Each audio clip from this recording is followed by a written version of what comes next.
Welcome back to Energetically You, where we talk about optimal wellness, abundant mindset, and wellpreneurship. I'm your host, Megan Swan, a wellness mindset and integrated wellness business coach and the founder of the Sustainable Integrated Wellness Approach.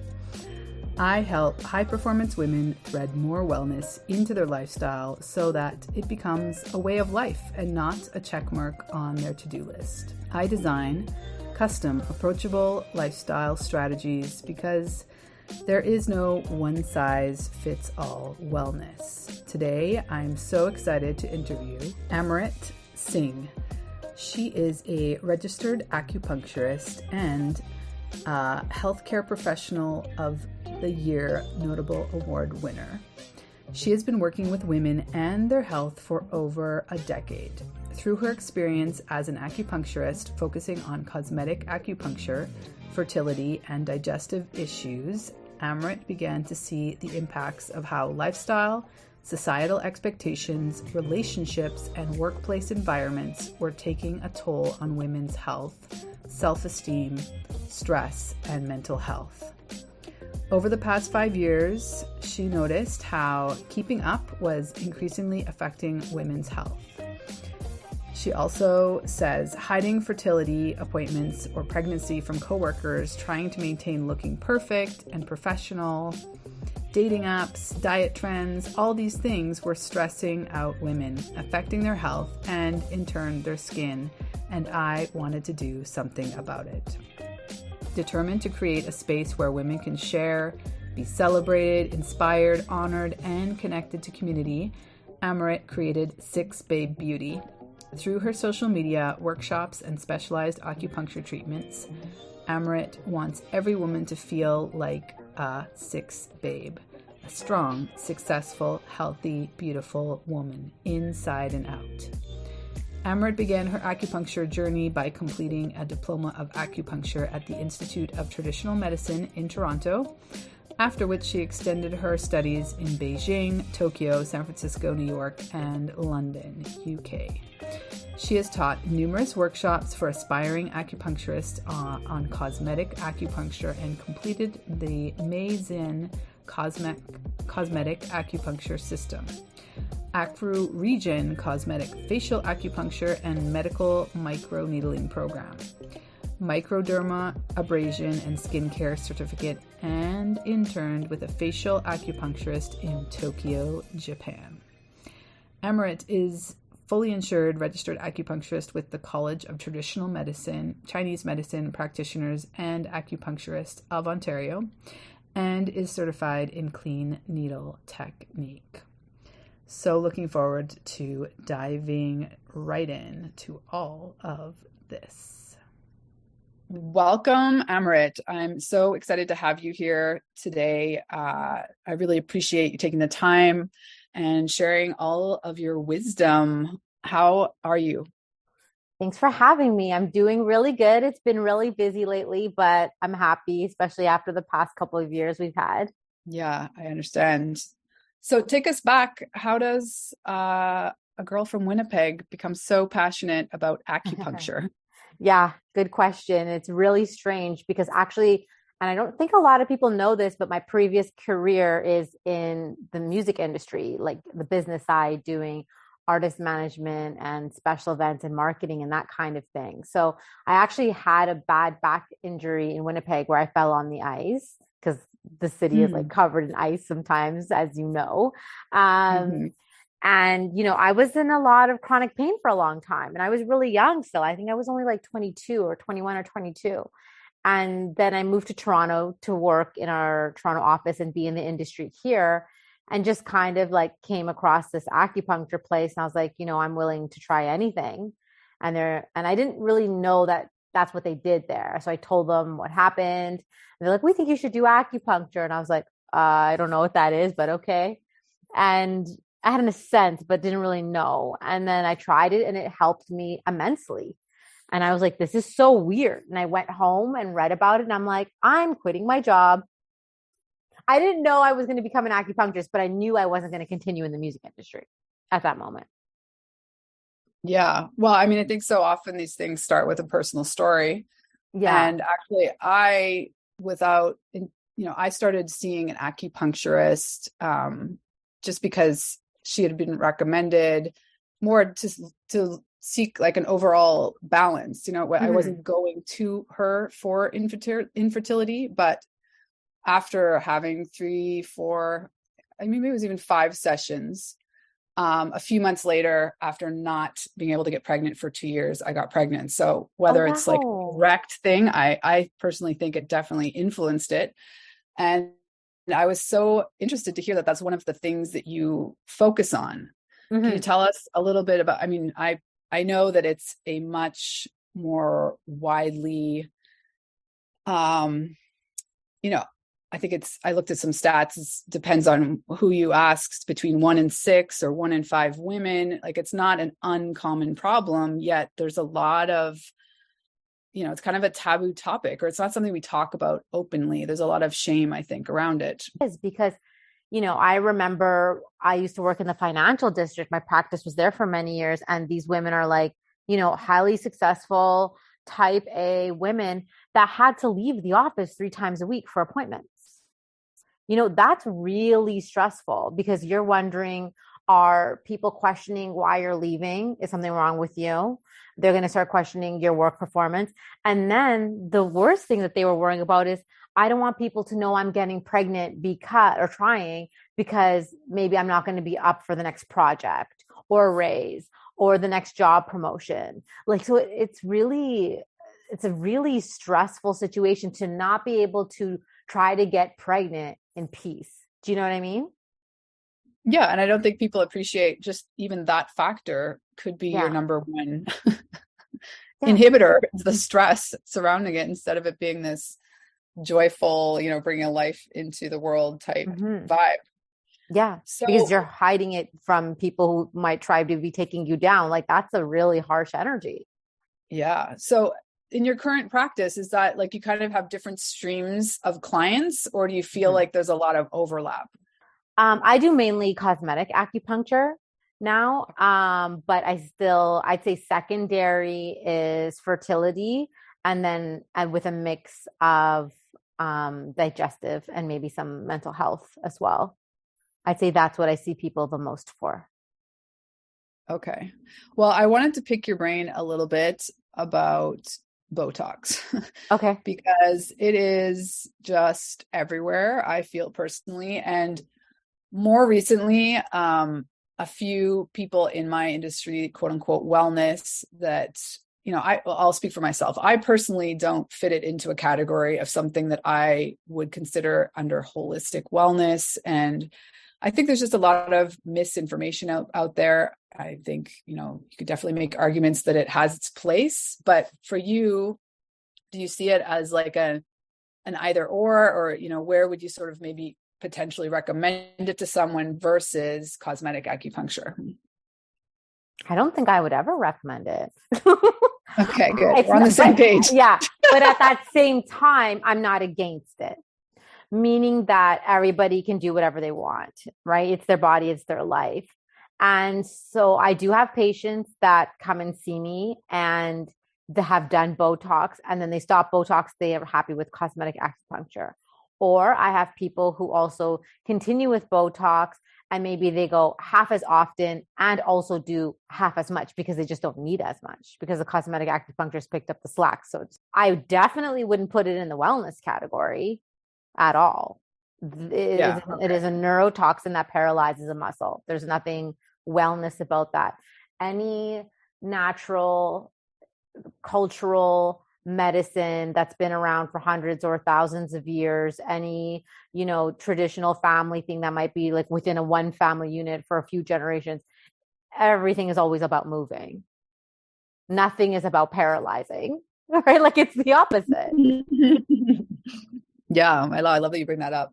Yeah. So tell us, sort of what do women come, I mean, they come for a very specific thing, like fix this detail on my face, or do most of your clients come like sort of with a more overall, I don't know, like with a wellness perspective to the movement, the circulation? Yeah, I think some people come in and they're just like, these are my lines. what can we do? What can we reverse? What can we reduce?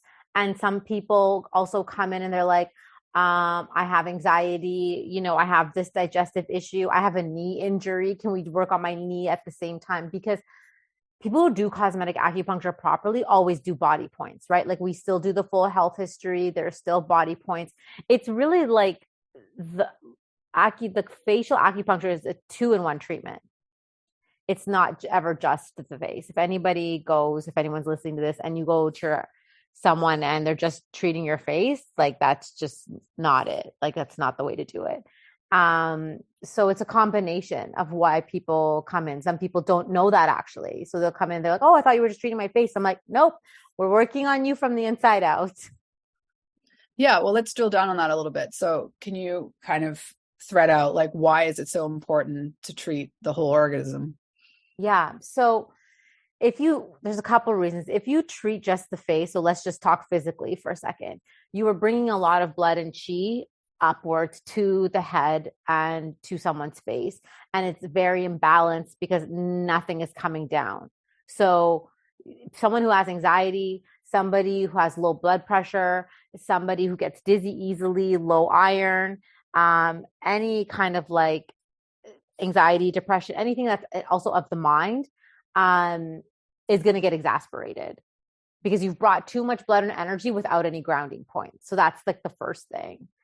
And you can cause dizziness. Like I've done that on myself. I've tested it, like where I'm like, okay, I'm going to do 2 treatments myself this week. And let's say I'm doing it late at night and I'm lazy and I don't do any body points. I'll get dizzy in the day. I clearly remember testing that on myself when I was at work. Probably this would have been 2018 or 2019. I'm like, oh my God, I'm getting dizzy. Why?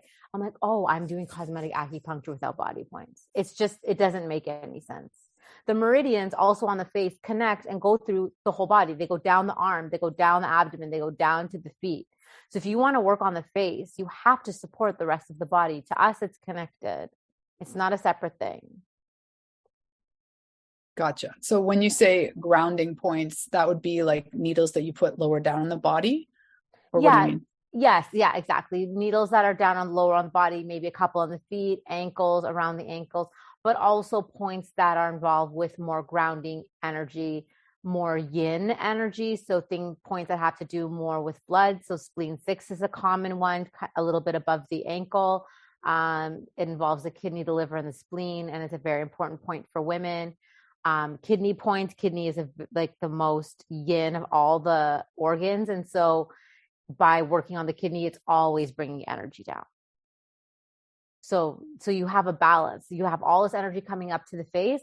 So you have to have a nice balance to bring the energy down. It's really kind of like an artistic form to balance that out visually and energetically.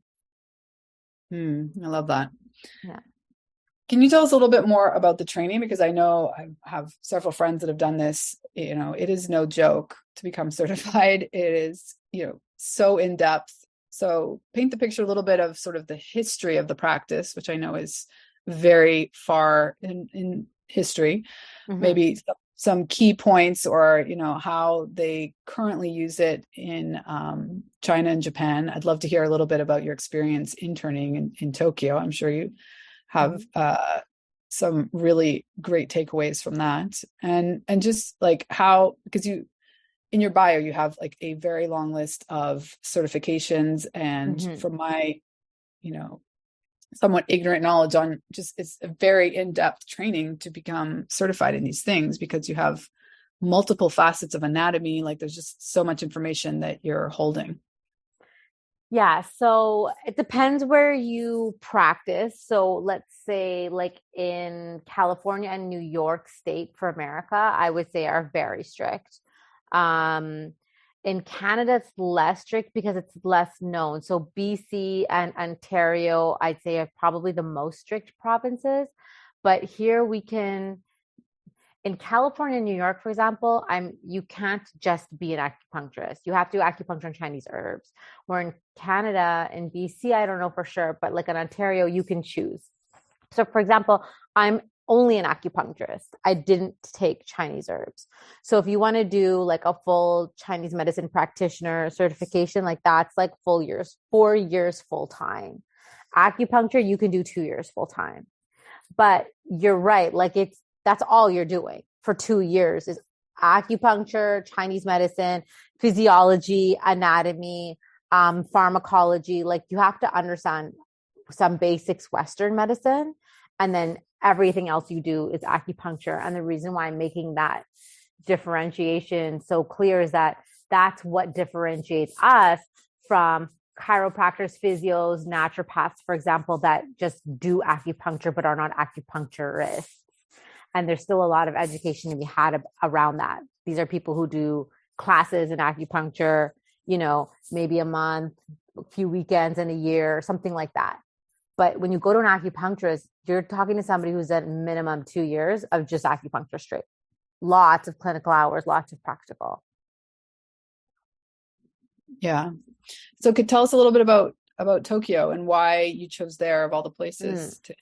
Yeah. So when I was in school, the school I went to was cool because they would always bring people from all over the world.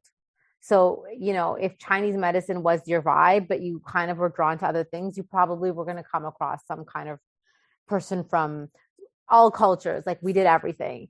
And a Japanese acupuncturist came in and I was like blown away. It really spoke to me. I'm like, oh, this makes more sense to me. This feels more comfortable to me than more the traditional Chinese medicine route. And so it just stayed in my mind. And then after I graduated, I booked a trip to Japan. This just lined up really nicely for me. And before that, my school offered a continuing education course on Japanese acupuncture for kids. So it's called Shonishin. It's called like Japanese pediatrics. So I took that, and that teacher was really cool. And she had interned in Japan a lot.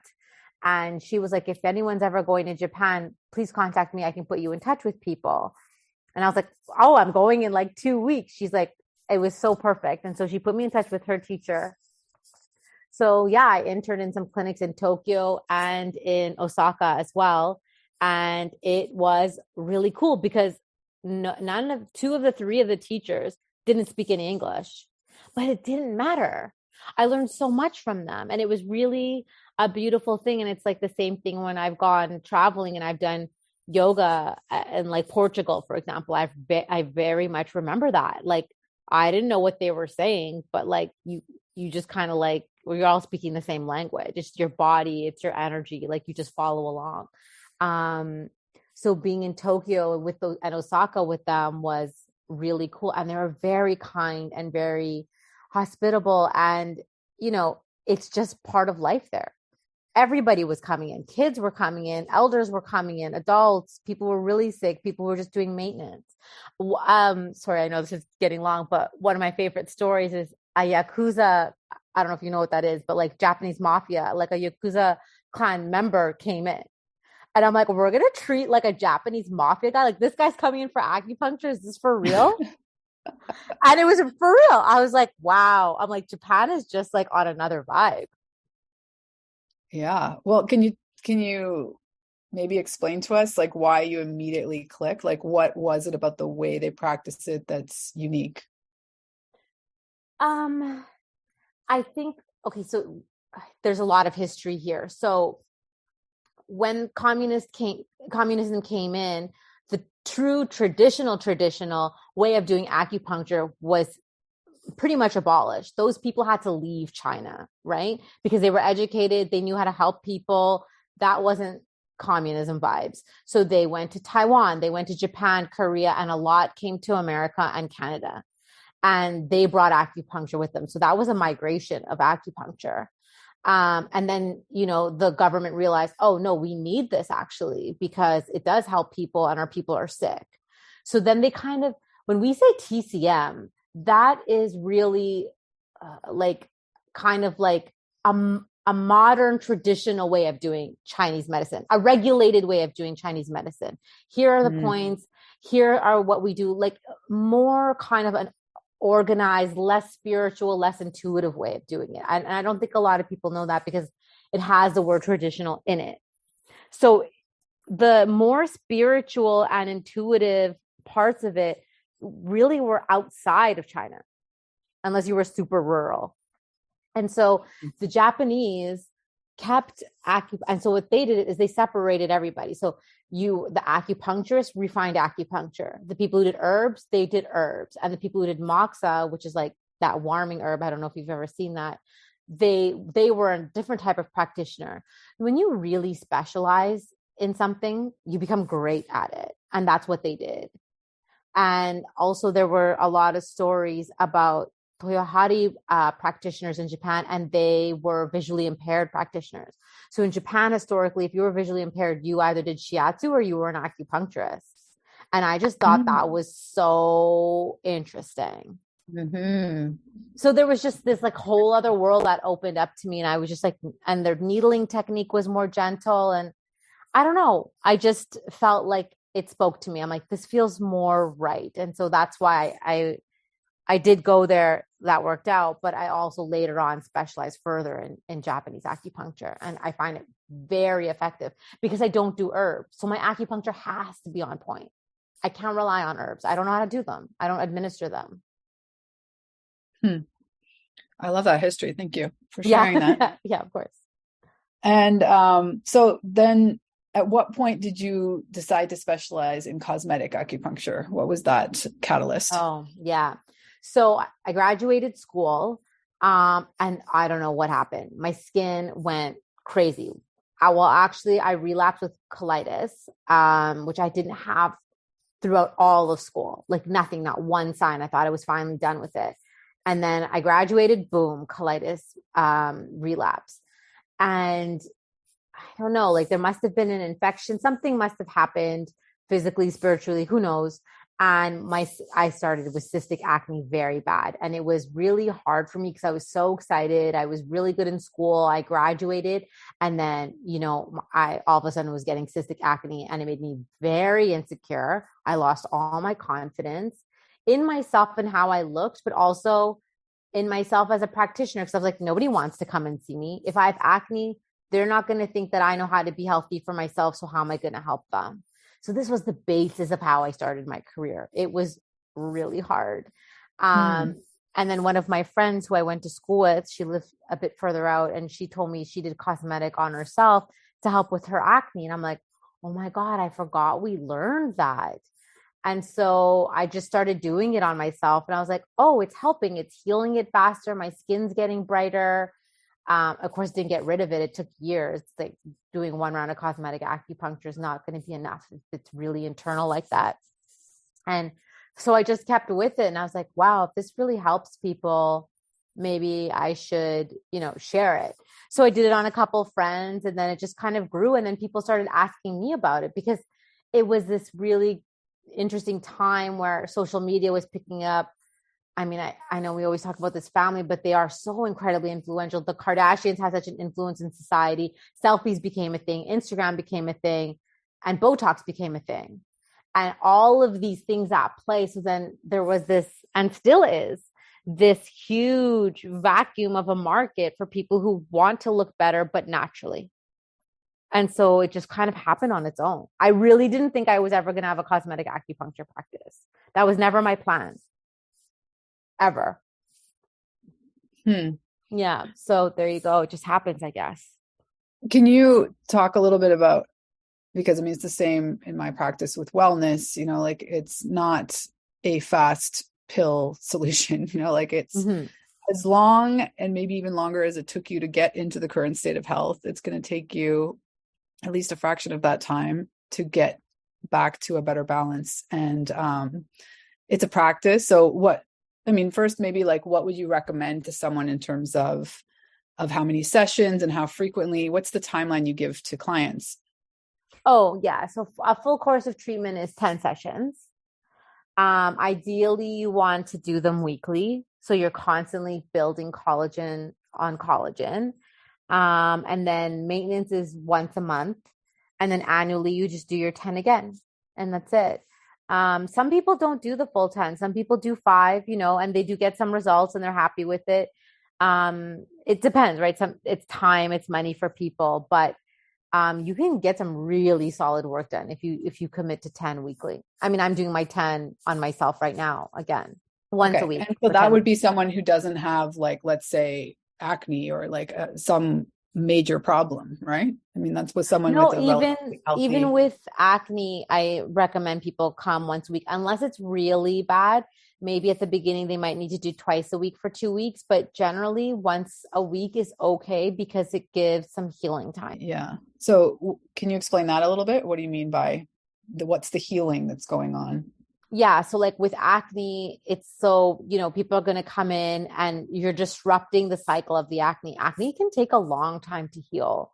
So when you use the cosmetic acupuncture and you're putting needles in the face and you're boosting the immune system and you're boosting, blood and chi and reducing heat and inflammation, the needles around the acne, like talking about that physically, you are stimulating blood flow to that area and white blood cells that are going to eat the bacteria that's all under there, right? That's what the pus is, it's bacteria. And so the blood cells have to eat that. And then slowly it'll eat that. And then the acne will start to heal. And then you come back for cosmetic that can take 4 to 5 days. Then you come back for cosmetic acupuncture again, and then we're boosting that again. So whatever the body was already working on, we're like kickstarting it again, and then again, and then again. That's why if it's bad, sometimes twice a week at the beginning is better. But at once a week, you're just constantly kickstarting these cycles. It's like, imagine you were like, climbing something and like every few steps, someone was like helping push you up, and then you climb a little bit and then they push you up. Like it's just constantly feeding and supporting slowly, right? So the body understands what's going on, as opposed to like coming in with Shocking. like microneedling. Nothing against it. It's harsh, but it works. I haven't had it done because I think it's too much for me. But like, microneedling is intense, and then it's just kind of like you do that and then you just kind of like leave your skin alone. Where cosmetic acupuncture is this constant build. We're constantly building from inside. We're constantly healing and working on your face.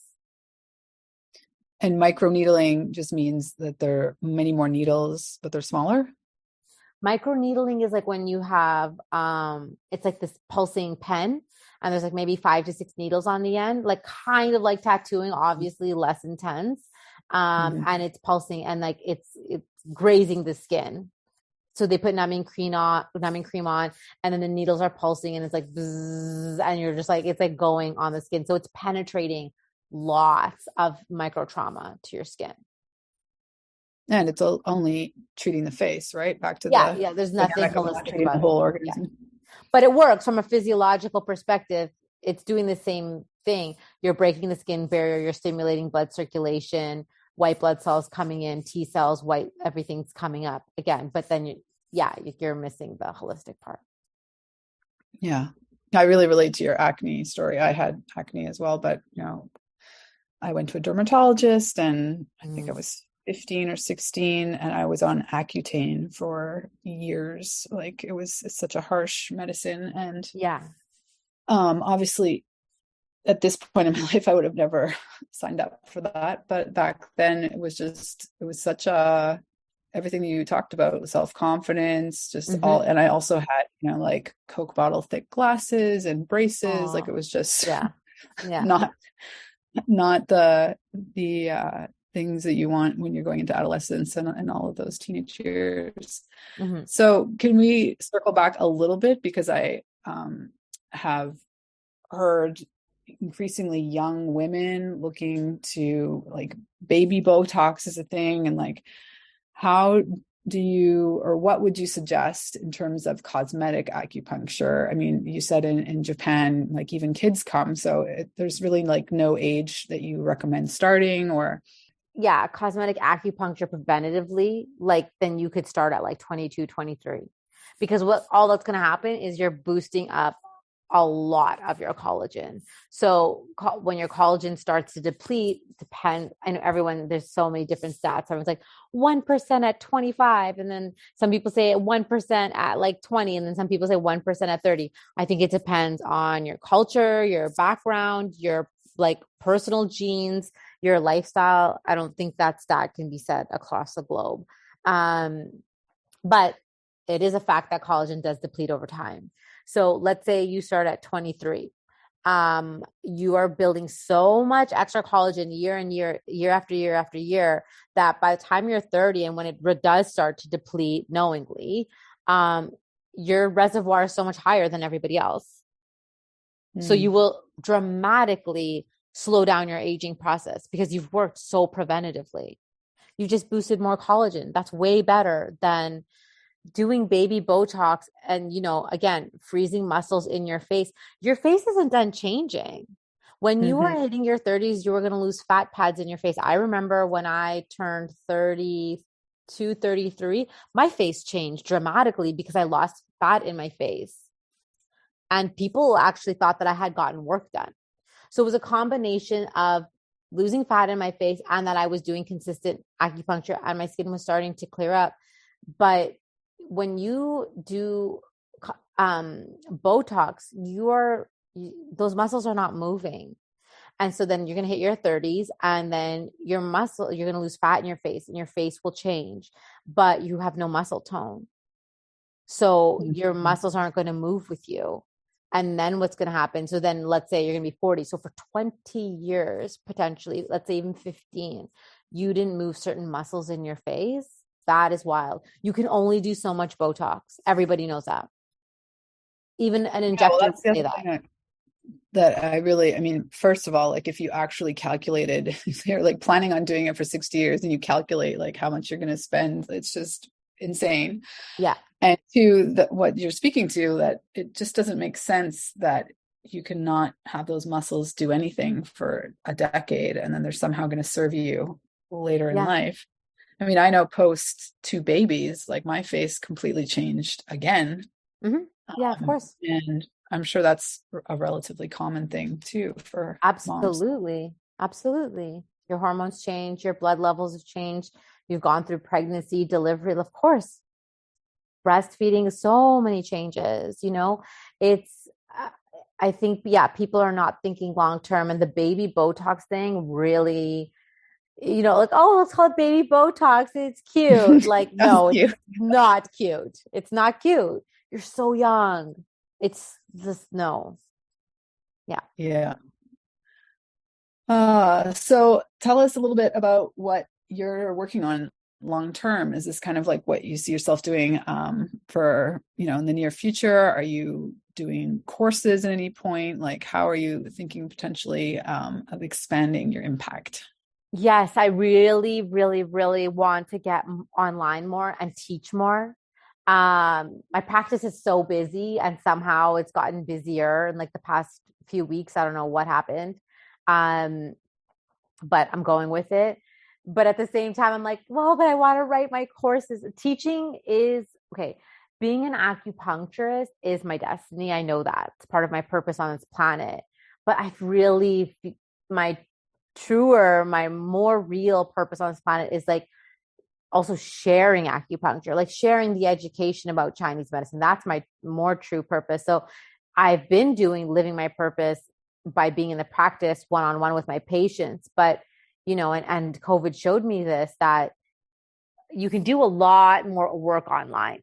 Like I've helped a lot of people online that I just like by people messaging me like, oh, I stopped doing this because you said and this happened. I'm like, wow, you didn't even come in. I don't even know you. So that's wild. Yeah, like teaching is a very big passion of mine. So yes, eventually look out for some classes. I just need the time to like sit and write them and figure all that kind of stuff out. But that is something I really, really want to do. Yes, you definitely should. I'm signing up. Oh, thank you. If and when you do. Thank you. So before we sign off, can you maybe share some, what are things that clients tell you, how you're changing lives and maybe ways that you wouldn't think cosmetic surgery or acupuncture might? I think like women's self-esteem, like the way I've heard women speak about themselves and they come into my office like, oh, I feel so old and I feel unseen. And I'm just like, oh, blah. And I'm like, what are you? I'm like, what? I'm like, you are a beautiful person. Like it actually breaks my heart. Like how women like I say maybe generally over 40, all of a sudden don't feel beautiful anymore. And Mhm. so, they come in and then, we're boosting their energy. We're working with their emotions. Like acupuncture just does that naturally. Mhm. And then they just feel better and then their skin's better, of course. And we're working on the lines and stuff. And so that happiness it brings them or that joy it brings them is like, I think amazing. I feel like people should already be there, but our society makes people feel certain ways about themselves. Everyone goes through these kinds of things. So I think that that's one of my favorite things about my practice is like the joy that cosmetic acupuncture brings to women that's been stolen from them for no reason. Yeah. Well, because you're in the sort of trenches of it, do you have any insight? I mean, I'm guessing social media plays a huge part, but how that's shifted relatively recently where, we hit a certain age and then it's a definite drop in self-confidence or self-worth. Yeah, I think it's always been there. And then I think it got exasperated in social media. And then also, I think by being online and being on Zoom more, I heard this, and there are articles about it too. People getting more work done, dentistry work done, injectables, facials, whatever, because this has been a time where we've never looked at ourselves this much, especially in the pandemic. Like seeing yourself on Zoom like 6-8 hours a day, like people who have like those kinds of jobs, like when you wouldn't see yourself in your meetings at your desk. We have never been our images have never been reflected to us so much as in now, and they're not true images. It's a Mhm. shitty laptop camera, Like you know lagging connection. yeah, like lagging connection. Your screen isn't set up like to a flattering angle because you're at your desk at your kitchen table. You know what I mean? It's not your lighting. Like it's just these. So then we're comparing these kinds of images of ourselves to people who are like have what like photoshopped images on Instagram. Like no, the discrepancy is too vast. Hmm. Yeah. Yeah, that's such a So good point. I think that's just it's played such a big role that people I've just heard it too. They're like, I was on Zoom and I'm like, don't even pay attention to that. It's not real. That's not what you look like. Totally. Yeah.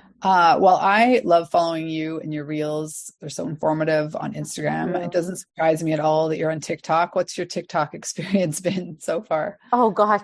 TikTok is a whole other world. People do not hold back. You will get love on TikTok like you'll get on Instagram, but you will also get a lot of hate. Wow. Yeah.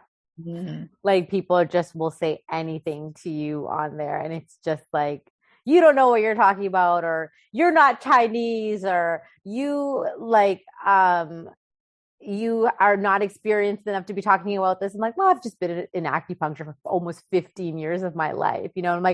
I'm like also didn't claim to be Chinese. I'm talking about Chinese medicine as what I've learned as a practitioner. Like people are just like saying all kinds of wild things. I've been called lots of interesting names.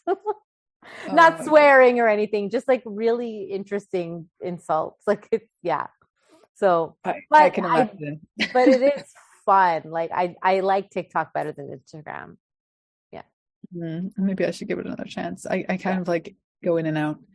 Yeah. Um, yeah, so I'm curious when you already brought it up, is that like a thing in general where you kind of get that the Chinese culture is kind of resistant to people outside Chinese culture kind of running with this wisdom and, That's a big natural technology, if you will? that's a big topic. In my experience, I would say the elders, so let's say 55, 60 plus, that I've spoken to, seem very excited about how facial gua sha, cosmetic acupuncture, acupuncture in general is getting more popular.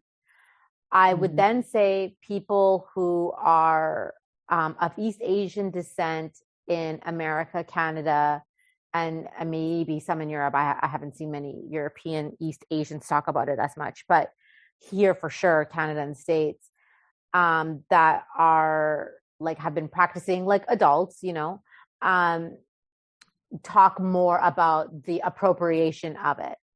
So it seems like the elders maybe like they're just like, oh, it's getting popular. Okay, cool. And then it's more so, I'd say, like the newer practitioners, East Asian practitioners, maybe Western practitioners who are more conscientious about things that are talking about the appropriation of it. And so, and then it's a very layered thing because you have people who are still in Asia, you have people who have immigrated here. So that's a big topic. When I came back from Japan, I remember people saying to me, oh my God, that's such a big deal that you got to be in clinics in Japan. I'm like, why? Like, what was the big deal? Like, everybody was so nice. They're like, oh, Japanese are very homogenous society. They don't like to share. And I was like, oh, I did not have that experience at all. And obviously I'm not East Asian. I mean, I'm Indian, so I'm from Asia. They didn't seem to care at all. Like, I didn't feel slighted or that they didn't want to share with me. But apparently that's some kind of a sentiment, but I've never experienced that. So there's a lot going on there. It's a big topic. Okay. Well, thank you for touching on that aspect of it. Would you say that it kind of goes the same way in terms of the elders are sort of more excited about it evolving, and the, younger generation that sort of wants to protect it are more interested in protecting it in every sense, not only in terms of who's practicing it, but it becoming, a TikTok thing or not? Yes. That's a good, So the people like in my age group, the practitioners now want to protect it. We're obviously happy that it's getting popular, but we don't like the appropriation of it. Right. Mm-hmm. And so I think the elders, when they're looking at it, because it's so much harder for them, right? They would have been practicing and doing stuff in like the 70s when people thought it was like pure witchcraft. So for them, if they're seeing it on TikTok, they're like, oh my God, this is cool. I guess, I don't know. Right. And then you have people like in our generation and we're like, yeah, it's cool, but like, it's not, because they're actually like misleading the public, and they're using this as motivation to sell things or to just be popular. And that's not cool. And completely leaving, Chinese medicine out of it and the culture out of it. It's like I relate. I think the reason why I understand that sentiment so much is that's how I've always felt about yoga. And the popularization that's coming out too of Ayurvedic medicine, and like whatever Starbucks or whatever calls like turmeric golden milk lattes or whatever. And I'm just like, oh, we've been drinking that for like thousands of years. This isn't new. Like, like stuff like that. Yeah. Gotcha. So, yeah, you're right. I'd say the younger people are more, let's popularize it with education and protecting it. That's a good word. And I think the elders are like, oh, cool, because they are coming from a different place. Yeah. Right. Yeah. So one last question. I want to be respectful of your time. Yeah. You mentioned gua sha, and I know you do a lot of videos on that. Can you just give a short comparison of, using a gua sha stone on yourself versus cosmetic acupuncture might give you or not give you, or so facial gua sha, I would say, is more of it's rooted in Chinese medicine, so it moves blood and qi and stimulates blood and qi to the face. But I would say it's more of a sculpting tool, a daily sculpting tool that can help relax the muscles in your face, tone the muscles in your face. Cosmetic acupuncture does that also in a stronger way, where it's building collagen and like really honing in on the fine lines and wrinkles. Together, they work incredibly. If you come in for cosmetic acupuncture and you do gua sha on yourself even 3 times a week while you're doing your treatment plan, oh, that's so solid. It's so good. So they both have their place. Gua sha is a great sculpting tool and a good maintenance tool for the skin, for sure. Incredible. Is there a place that people can go? Like, I know you're based in Toronto, but if they want to find a cosmetic acupuncturist where they are, is there a good place to search for that? Or is it more there's no like cosmetic acupuncture database. I think people just ask. Like, I get asked, that's one of my most common questions. Oh, I'm in Oregon. Do you know somebody here? Washington, Calgary, whatever. like out maybe in Barrie, like further out from Toronto. But unfortunately, there's no database. So I think people just search. And I know a few, but I only recommend the people that I know. It's going to be growing Yeah, massively. indeed. Yeah. Well, I really hope I get to experience a session with you one day. And in the meantime, we'll share in the show notes your accounts on TikTok and Instagram. Is there another way to contact you, or if someone's in the Toronto area, how do they book? Yep, you can go on my website, sixbabebeauty.com. So six, the number, BABE beauty.com. And then I pretty much live online. So Instagram, same thing, Six Babe Beauty. TikTok is Babe Face Skin. Beautiful. Well, any sort of last little bit of advice or thought you want to leave us off with today? Try acupuncture and be open-minded to it. I think it's one of like the most incredible things you can bring into your life. It's like it does so much for you that you wouldn't even know. And it's a great maintenance tool. And it's just so helpful on so many levels. Yeah. So that, and don't drink too much cold water. I talk about that. Okay. I talk about that all the time. No, we didn't. I know, but it's all over my Instagram, like weekly. Don't drink cold water. I mean, I know from an Ayurvedic standpoint why you wouldn't. Is it the same? It's the same. Yeah, it's the exact same. Just puts out your digestive fire and wastes all your energy. Yeah. Yes. Yeah. Here, well, my kids have noticed here in Canada, it's ice water. You don't have to ask for ice. It's always ice water. Yeah. Yeah. Well, thank you so much for your time and everything you shared me with us today. I really appreciate you, and we'll be in touch. Thank you. Thanks for having me.